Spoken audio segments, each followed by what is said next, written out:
Good morning, welcome back to my new video. তোমরা সবাই কেমন আছো? আই হোপ তোমরা সবাই অনেক অনেক ভালো আছো, সুস্থ আছো। আমিও ভালো আছি। তো চুমকিস ডায়েরির নতুন একটা ভিডিও সকলকে জানাই অনেক অনেক ভালোবাসা, অনেক অনেক ওয়েলকাম। তো আজ দেখো সকালবেলায় চা সব কিছু খাওয়া হয়ে গিয়ে একদম ফ্রেশ হয়ে বসে গেছি সবজি কাটতে। আজকে একটু তাড়াতাড়ি, কারণ কি আসলে এক জায়গায় যাব আমি আর বর, তো তার জন্যই তাড়াতাড়ি করে সবজিগুলো সকাল থেকে উঠেই কাটতে শুরু করে দিয়েছি, কারণ সবজিটা আমি কাটি বাড়িতে। তো সেই কারণে আর যেহেতু আজকে মোচার তরকারি রান্না হবে, সেহেতু মোচাটা আমি রানবো ভাবেছি আর কি।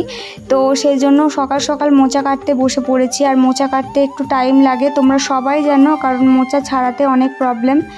আর আমি এই জলটার মধ্যে হালকা একটু হলুদ দিয়ে রেখেছি, তাহলে কি বলো তো, মোচার যে কষ্টটা না সেটা লাগবে না।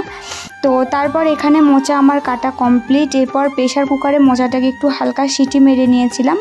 আর সিটি মারার সময়তেও কিন্তু আমি জলের মধ্যে হলুদ আর একটু নুন দিয়ে দিয়েছিলাম। তার ফলে প্রেশার কুকারের গায়েও কালো কালো যে দাগটা হয় না, কষ্টটা, সেটা লাগবে না।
তারপর আমি রান্নাটা চাপিয়েও দিয়েছি, মোচার তরকারি হবে।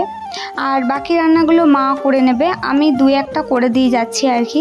কারণ সকালবেলা যেহেতু অন্যান্য আরও বাড়িতে কাজ থাকে, সেগুলো মা করছে। আর এদিকে আমি রান্নাটা একটু করে দিচ্ছি সকাল সকাল, তাহলে তাড়াতাড়ি একটু হয়ে যাবে। যেহেতু আমরা কিন্তু দুপুরে খাবো না, আমরা বাইরেই খেয়ে আসব। তো সেই জন্য ভাবলাম কি যে তরকারিটা করে দিয়ে যাই, ফ্রিজে রেখে দিয়ে যাব, রাত্রে এসে একটু মোচার তরকারি খাবো। ওইদিকে ভাতটা একবার ফুটিয়ে রেখে দিয়েছি। আর খাওয়ার সময় সময় যখন হবে, তার আগে মা আর একবার ফুটিয়ে নেবে। আর এদিকে আমি মোচার তরকারিটা বানিয়ে নিয়ে একবারে স্নান করে তারপরে রেডি হয়ে নেব আর কি। তোমাদের একটা কথা বলি, তোমরা অনেকেই আমাকে জিজ্ঞেস করছো, দিদি তুমি কোন অ্যাপ থেকে ভিডিও এডিট করো?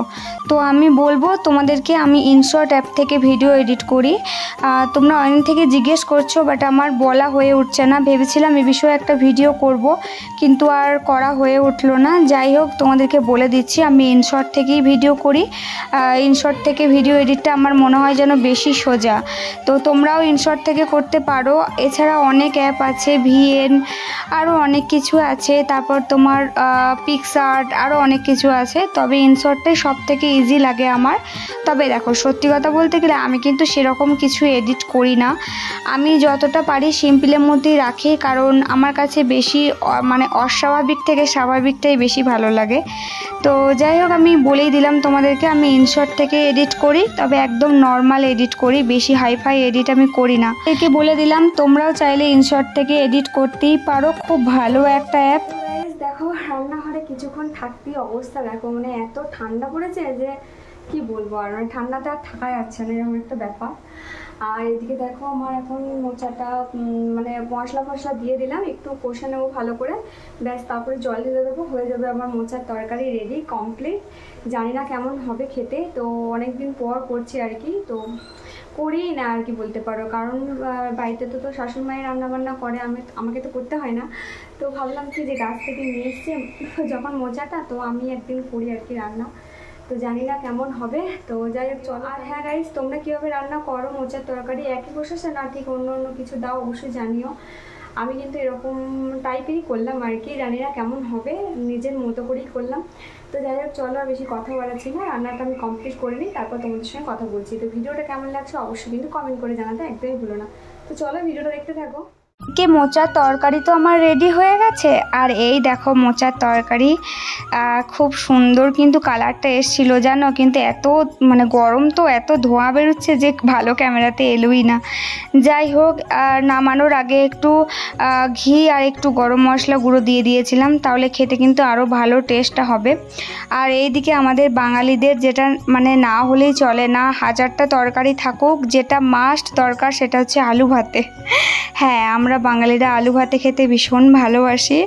তো আলু ভাতে বলছি, অনেকে আলু সানা বলো, অনেকে আলু মাখা বলো, যাই হোক জিনিসটা কিন্তু একই, টেস্টও একই।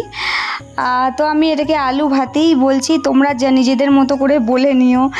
তবে কি আমি ভুল বললাম বলো তো? আমাদের বাঙালিদের কিন্তু আলু ভাতে না হলে চলে না, আমার কিন্তু এটাই মনে হয়। আর আমাদের বাড়িতে কিন্তু সবাই আলু ভাতে খেতে ভীষণ ভালোবাসে, তবে আমি একটু অ্যাভয়েড করে চলি, কারণ আলুটা আমি খুব একটু বেশি খাই না, আমি একটু কম খাই আলু।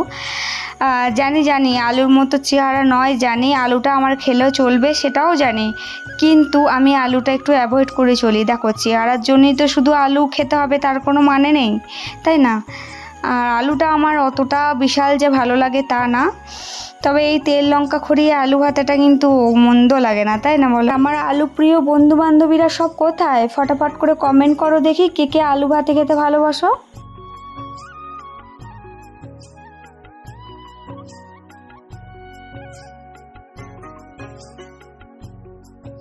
এই যে দেখতে পাচ্ছ, এইদিকে না আমার বরের হাতে এটা বড় কি বলো তো, এটা বরফের চাং। তো একটা কোটোর মধ্যে বরফ করতে দেওয়া হয়েছিল, কেন কি কারণে সেটাও তোমাদেরকে বলবো। না শুধু বলবোই না, তোমাদেরকে দেখাবো। তো এই দেখো, এই বরফের চাকটা নিয়ে এখন বর যাচ্ছে, এই আমাদের জল খাই সেই জলের যে আটটার মধ্যে রেখে দেবে। কেন বলো তো? তাহলে জলটা একদম ভীষণ ঠান্ডা থাকবে, আর ঠান্ডা জল খেতে কে না ভালোবাসে। এই বুদ্ধিটা কিন্তু আমাদের পাশের বাড়ি এক দিদা দিয়েছিল জানো, বলছে কি যে এরকমভাবে কানে জড়িয়ে রাখার থেকে ফ্রিজের মধ্যে বরফ করতে দিবি, দিয়ে সে বরফের একটা চাং ফেলে দিবি, তাহলে জলটা আরও ঠান্ডা হয়ে যাবে। তবে হ্যাঁ, বুদ্ধিটা কিন্তু ভীষণ কাজে লেগেছে, সত্যিই খুব হেল্পফুল হয়। তোমরাও কিন্তু দিয়ে দেখতে পারো। তোমরা যদি বালতির মধ্যে জল ঢাকা দিয়ে রেখে দাও, তার মধ্যেও যদি বরফের এরকম চাং করে ফেলে দাও না, তাহলেও কিন্তু দেখবে জলটা অনেকক্ষণ ঠান্ডা থাকবে আর খেতেও ভালো লাগবে, তাই না? একবার করেই তো দেখো। তো যাই হোক, অনেক কিছু বলে ফেললাম, ইচ্ছে হলে একবার করে দেখতে পারো, আমাদের কিন্তু ভালোই হেল্প হচ্ছে। আর এদিকে তারপর আমার স্নান টান একদম রেডি, পরেও আর একটু রেডি হওয়ার পালা। ওই যে তোমাদেরকে বললাম না যে একটু বেরোবো, তার জন্যই আর কি। আর বাড়িতে যেমনই থাকো, বাইরে বেরোলে তো একটু ঠিক করে বেরোতেই হবে, তাই না? ঘরে তোমার চোখে কালি হয়ে পড়ে থাকতেই পারে, কিন্তু বাইরে থেকে যখন বেরোচ্ছি তখন তো চোখের কালিগুলো একটু ঢাকা দিতে হবে, তাই না? তার জন্যই আর কি একটু সিসি ক্রিম লাগাচ্ছি। আর এদিকে আমার সিসি ক্রিমটা একদম শেষের দিকে হয়ে চলে এসেছে, অনেকদিন থেকে ইউজ করছি জানো তো, বিয়ের আগেরকার ওটা আমার। তো আর কি চলে বলো তো? আর চলবে না, জিনিসটা শেষ হয়ে এসেছে। এদিকে আমি এখন রেডি হচ্ছি, কোথায় যাব না যাব এই ভিডিওতে কিন্তু তোমাদের সঙ্গে শেয়ার করছি না, তার জন্য কিন্তু তোমাদেরকে নেক্সট ভিডিওর জন্য ওয়েট করতে হবে। নতুন বন্ধুরা যারা আমার ভিডিওটা প্রথম দেখছো অথচ চ্যানেলটা সাবস্ক্রাইব করোনি, তোমাদের কাছে একটাই রিকোয়েস্ট, চ্যানেলটা প্লিজ সাবস্ক্রাইব করে দিও। আর ভালো লাগলে কিন্তু লাইক করো, কমেন্ট করে জানিও আমার ভিডিওগুলো তোমাদের কেমন লাগছে। আর এদিকে আমার অবস্থাটা দেখো, গরমের মধ্যে যত পারি আমি শুধু পাউডার মাখি জানো, আমার পাউডার মাখতে না ভীষণ ভালো লাগে। আর আমার মতো কারা কারা আছো যারা প্রচুর পাউডার মাখো? তবে জানো আমি রাত্রেবেলায় কি করি, আমি না রাত্রে গোটা মুখে একদম সাদা ভূতের মতো পাউডারগুলোকে যত পারি মেখে নিই, দিয়ে আমি শুই, না হলে না আমার ঠিক শান্তি হয় না। এই যে সামনে যে ভীষণ গরমটা গেল না, ওই গোটা গরমে আমি ওটাই করেছি, মানে গোটা মুখে পাউডার মেখে তারপর আমি শুই। আর আমার বর তো আরও পাউডার মাখে, মানে ও তো আমার থেকে এক কাঠি ওপরে। তো যাই হোক, এখানে আমি একদম ফুল রেডি হয়ে গেলাম। দেখো তোমরা আবার অনেকেই বলো না বাপু কি ভীষণ সাজে মেয়েটা, না আমি কিন্তু সেরকম কিছুই সাজিনি, তোমরা হয়তো দেখলে বুঝতে পারবে আমি কিন্তু ভীষণ সাজি না। যেটা আমার মাস্ট ইম্পর্টেন্ট, মানে আমার খুব পছন্দের, সেটা হচ্ছে কাজল আর লিপস্টিক। এই দুটো লাগালেই কিন্তু আমাকে মনে হয় যেন অনেক সেজেছে, কিন্তু এই দুটো না লাগালে আমি মানে আমার কেমন লাগে। লিপস্টিকটা তো মাস্ট, কখনো কাজলটা মিস গেলেও লিপস্টিক কিন্তু একদম মিস হবে না আমার। তো এদিকে বড় এখন রেডি হচ্ছে, আর এইদিকে আমি দেখো এই ড্রেসটার সঙ্গে আমার ব্যাগটা দেখো পুরো সেট হয়ে গেছে, তাই না? তারপর আমরা মেয়েরা যেটা করি আর কি, ফুল রেডি হওয়ার পর আয়নার সামনে একটু ক্যাঁত মেরে নিই। হ্যাঁ হ্যাঁ, আমিও সেটাই করলাম। তো যাই হোক, চলো আমাকে কেমন লাগছে কমেন্ট করে জানাবে। তো চলো আজকের মতো ভিডিওটা এখানেই শেষ। অবশ্যই কিন্তু নেক্সট ভিডিওর জন্য ওয়েট করে থাকো। এখন টাটা।